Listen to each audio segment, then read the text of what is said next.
નમસ્કાર મિત્રો, આજે તારીખ છે 10 એપ્રિલ 2019। આજના આ વિડીયોમાં આપણે જોઈશું આજના કરંટ અફેર્સના બનતા મોસ્ટ આઈએમપી એમસીક્યુ અને સાથે સાથે આપણે જીકેની પણ ચર્ચા કરીશું।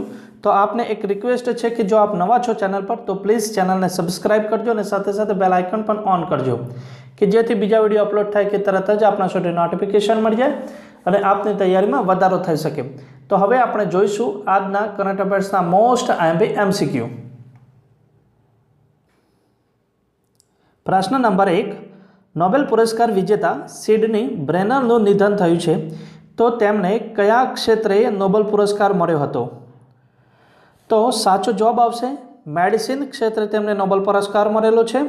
ઓપ્શન સી એ સાચો જવાબ રહેશે।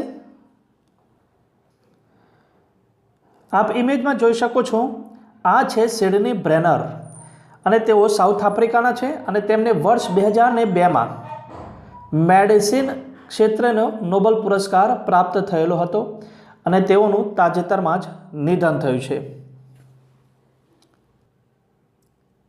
હવે આપણે આના ઉપરથી જોઈ લઈએ કે સૌથી નાની ઉંમરની નોબેલ પ્રાઇઝ મેળવનાર વ્યક્તિ કોણ છે?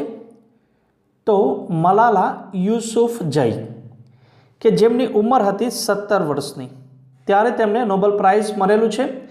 અને કયા વર્ષે તેમને મળ્યું હતું નોબેલ પ્રાઇઝ? તો વર્ષ 2014માં, જે વર્ષે ભારતને પોલિયો મુક્ત જાહેર કરવામાં આવેલું। એ પણ આપ ખાસ યાદ રાખી દેજો, 2014માં। અને તાજેતરમાં ગ્રેટા થુનબર્ગને નોમિનેટ કરવામાં આવેલ છે। સૌથી નાની ઉંમરની વ્યક્તિ છે તે 16 વર્ષ નોબેલ પ્રાઇઝ માટે નોમિનેટ કરવામાં આવેલી છે। નોબેલ પ્રાઇઝ મળેલું નથી અને તે સ્વિટ્ઝરલેન્ડની છે। ત્યારબાદ આપણે જોઈએ કે સૌથી મોટી ઉંમરની વ્યક્તિનું નામ આપો કે જેને નોબેલ પ્રાઇઝ મળેલું છે। તો આર્થર ઓસ્કિન, જેમની ઉંમર હતી 96 વર્ષ 96 અને તેઓ અમેરિકાના વૈજ્ઞાનિક હતા।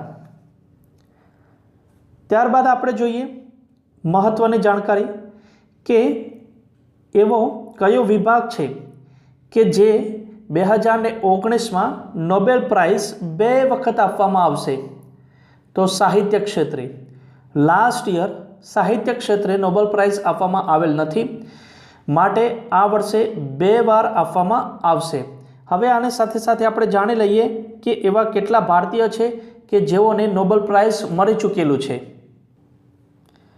આપ જોઈ શકો છો સ્ક્રીન પર, રવિન્દ્રનાથ ટાગોરને 1913માં નોબેલ પ્રાઇઝ પ્રાપ્ત થયેલું છે। ત્યારબાદ આપણે વાત કરીએ તો સીવી રામન ને 1930માં નોબેલ પ્રાઇઝ મળેલું છે।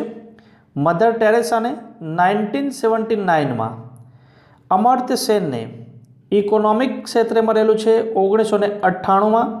ત્યારબાદ વાત કરીએ આપણે કૈલાસ સત્યાર્થીને નોબેલ પ્રાઇઝ મળેલું છે 2014માં। ત્યારબાદ આપણે જોઈએ પ્રશ્ન નંબર 2, તાજેતરમાં સ્વદેશી રૂપથી બનેલી કઈ તોપને ભારતીય સેનામાં સામેલ કરવામાં આવી છે? તો તે તોપનું નામ છે ધનુષ। ઓપ્શન એ એ સાચો જવાબ રહેશે। ઓપ્શન એ ધનુષ પહેલી સ્વદેશી રૂપની વિકસિત તોપ ધનુષ હવે ભારતીય સેનામાં સામેલ કરવામાં આવી છે તાજેતરમાં। આપ ઇમેજમાં જોઈ શકો છો, આ છે ધનુષ તોપ। પ્રશ્ન નંબર 3 આપણે જોઈએ કે નીચેનામાંથી કયા રેલવે સ્ટેશનને ISO પ્રમાણપત્ર મળ્યું છે? તો સાચો જવાબ આવશે Guwahati railway station. Option C એ સાચો જવાબ રહેશે। ગુવાહાટી રેલવે સ્ટેશનને તાજેતરમાં જ ISO પ્રમાણપત્ર મળ્યું છે। ભારતમાં પ્રથમ એવું રેલવે સ્ટેશન આ બન્યું છે ગુવાહાટી રેલવે સ્ટેશન કે જેને ISO પ્રમાણપત્ર મળ્યું હોય। ગુવાહાટી રેલવે સ્ટેશનને NGT તરફથી આ પ્રમાણપત્ર આપવામાં આવ્યું છે। પર્યાવરણ રક્ષા માટે અને હરિયાળીને ધ્યાનમાં રાખીને આ આપવામાં આવ્યું છે ISO પ્રમાણપત્ર। કોના દ્વારા? NGT તરફથી આપવામાં આવેલું છે।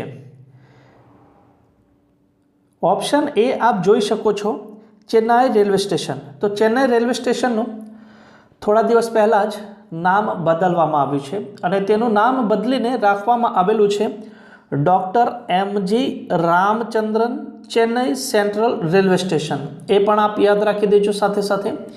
ત્યારબાદ ઓપ્શન બીમાં જે નામ આપવામાં આવેલું છે Vijayawada railway station. Vijayawada railway સ્ટેશનને ગોલ્ડન રેટિંગ મળેલું છે તાજેતરમાં જ, એ પણ આપ ખાસ યાદ રાખી દેજો.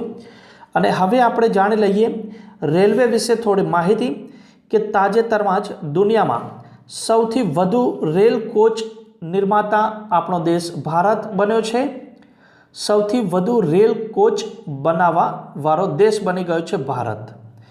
અને એ પણ આપણે જાણી લઈએ કે પ્રેઝન્ટ ટાઈમમાં ભારતના રેલ મંત્રી કોણ છે, તો પિયુષ ગોયલ. અને જ્યારે જેટલી વાર પિયુષ ગોયલનું નામ આવે છે ત્યારે આપણે તેમને મળેલો કાર્નોડ પુરસ્કાર એ પણ યાદ કરી દઈએ છીએ. સ્વતંત્ર ભારતના પ્રથમ રેલ મંત્રી કોણ હતા, તો સ્વતંત્ર ભારતના પ્રથમ રેલ મંત્રી હતા જ્હોન મથાઈ. પ્રશ્ન એ રીતે પૂછાય કે પ્રથમ મહિલા રેલ મંત્રી કોણ હતા ભારતના, તો મમતા બેનર્જી. અને પ્રેઝન્ટ ટાઈમમાં રેલવે બોર્ડના અધ્યક્ષ કોણ છે, વી.કે. યાદવ, વિનોદ કુમાર યાદવ. એ પણ આપ ખાસ યાદ રાખી દેજો. અને એ ઉપરાંત આપણે જોઈએ કે રેલ મંત્રાલયે આંધ્રપ્રદેશ રાજ્ય માટે નવા રેલવે ઝોનની જાહેરાત કરી હતી. તેનું નામ શું હતું, દક્ષિણ તટ રેલવે. અને તે કેટલામો રેલવે ઝોન હતો, 18મો રેલવે ઝોન હતો.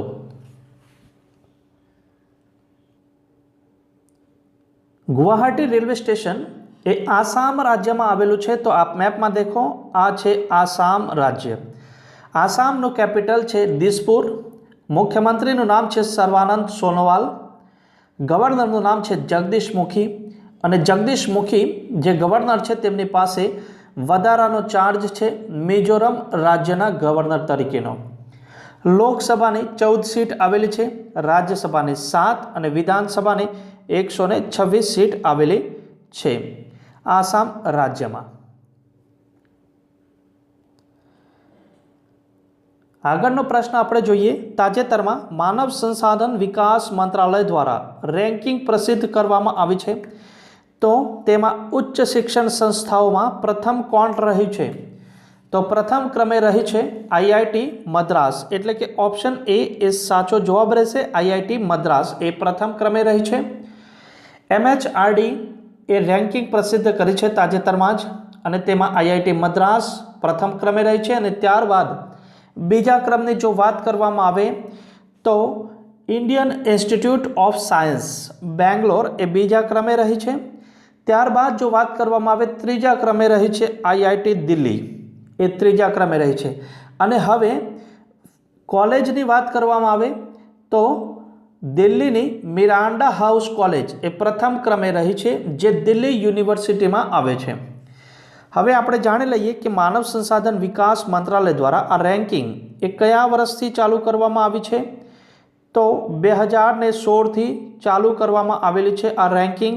અને આ રેન્કિંગનું નામ શું આપવામાં આવેલું છે, તો નેશનલ ઇન્સ્ટિટ્યુશન રેન્કિંગ ફ્રેમવર્ક. ફરીથી આપ યાદ રાખી દેજો, 2016થી આ રેન્કિંગ ચાલુ કરવામાં આવી છે MHRD મંત્રાલય દ્વારા. નેશનલ ઇન્સ્ટિટ્યુશન રેન્કિંગ ફ્રેમવર્ક જેનું નામ આપવામાં આવેલું છે. નેક્સ્ટ ક્વેશ્ચન જોઈએ આપણે, વિશ્વ હોમિયોપેથી દિવસ ક્યારે મનાવાય છે, તો દર વર્ષે વિશ્વ હોમિયોપેથી દિવસ મનાવવામાં આવે છે 10 એપ્રિલના રોજ. ઓપ્શન બી એ સાચો જવાબ રહેશે. અને હવે આપણે આની સાથે સાથે જોઈ લઈએ કે એપ્રિલ મહિનામાં અત્યાર સુધી મહત્વના કેટલા દિવસ મનાવવામાં આવ્યા છે. તો 1 એપ્રિલના રોજ ઓડિશા રાજ્ય દિવસ તરીકે મનાવવામાં આવ્યો હતો. અને એ દિવસે ઓડિશા રાજ્યની કંધમાલ હળદરને GI ટેગ મળેલ, એ પણ આપ યાદ રાખી દેજો, GI ટેગ મળેલ કંધમાલ હળદરને. ત્યારબાદ 5 એપ્રિલના રોજ રાષ્ટ્રીય સમુદ્રી દિવસ. અને 7 એપ્રિલના રોજ વર્લ્ડ હેલ્થ ડે મનાવવામાં આવે છે. અને હવે 10 એપ્રિલના રોજ વિશ્વ હોમિયોપેથી દિવસ તરીકે મનાવવામાં આવે છે.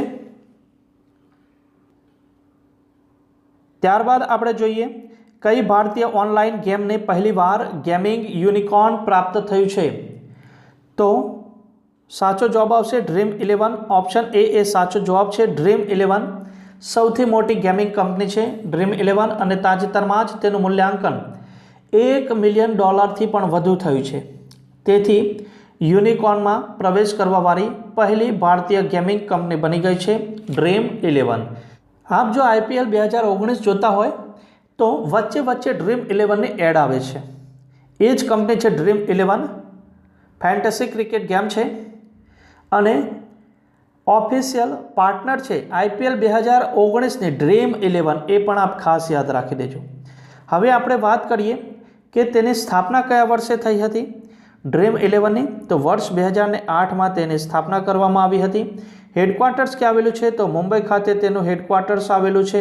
અચ્છા, તેની સ્થાપના એટલે કે ફાઉન્ડર કોણ છે ડ્રીમ 11ના? હર્ષ જૈન તેના પાર્ટનર છે, ફાઉન્ડર. અને બીજા એક ફાઉન્ડર છે જેમનું નામ છે ભાવિત શેઠ. આ બંને તેના ફાઉન્ડર છે. 2008માં તેની સ્થાપના કરવામાં આવી હતી. વર્લ્ડ બેંકના રિપોર્ટ મુજબ વિદેશમાંથી પોતાના દેશમાં પૈસા મોકલવામાં કયો દેશ એ પ્રથમ ક્રમે છે? તો ભારત. આપણો દેશ ભારત એ પ્રથમ ક્રમે છે. ઓપ્શન એ એ સાચો જવાબ રહેશે. આ રિપોર્ટ આપ્યો છે વર્લ્ડ બેંકે. ભારતે 2018માં જે પ્રવાસી ભારતીયો છે તેમને $79 એટલે કે $79 અરબ મોકલ્યા છે. કયા વર્ષમાં? 2018માં પ્રવાસી ભારતીયોએ. અને આ સાથે જ ભારત એ ટોપ પર રહ્યો છે. અચ્છા, તો બીજા ક્રમે કયો દેશ રહ્યો છે? તો ચીન રહ્યો છે. જ્યારે ત્રીજા ક્રમની વાત કરવામાં આવે તો મેક્સિકો દેશ એ ત્રીજા ક્રમે રહ્યો છે. હવે આપણે વાત કરી દઈએ, આ રિપોર્ટ આપ્યો છે વર્લ્ડ બેંકે. વિશ્વ બેંકની સ્થાપના ક્યારે કરવામાં આવી હતી? તો વિશ્વ બેંકની સ્થાપના કરવામાં આવી હતી વર્ષ 1944માં. હવે આપણે જાણી લઈએ કે તેનું હેડક્વાર્ટર્સ ક્યાં આવેલું છે, તો વોશિંગ્ટન DC USA ખાતે તેનું હેડક્વાર્ટર્સ આવેલું છે વિશ્વ બેંકનું. અને પ્રેસિડેન્ટ કોણ છે? તો ડેવિડ મલપાસ.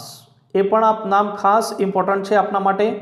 નવા તાજેતરમાં જ તેના અધ્યક્ષ બન્યા છે. અને CEO કોણ છે? તો ક્રિસ્ટેલિના જોર્જીવા તેના CEO છે.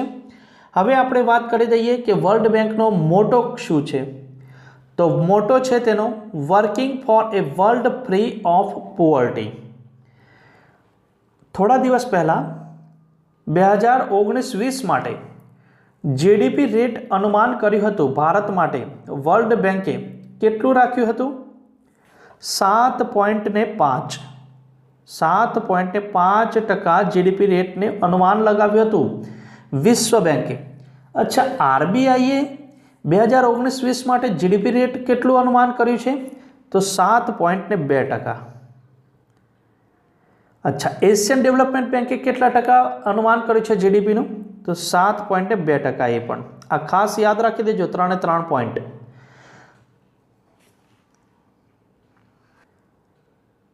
વિડીયો જો પસંદ આવ્યો હોય તો લાઈક જરૂર કરજો અને કમેન્ટ બોક્સમાં પણ જણાવશો કે જેથી પ્રોત્સાહન મળતું રહે અને આપના માટે આવા અન્ય વિડીયો અમે બનાવતા રહીએ. તો હવે આપણે જોઈએ લાસ્ટ વિડીયોનો ક્વેશ્ચન્સ. તાજેતરમાં ભારતીય પુરુષ હોકી ટીમના કોચ એ કોણ બન્યા હતા? તો સાચો જવાબ આવશે ઓપ્શન એ ગ્રાહમ રીડ.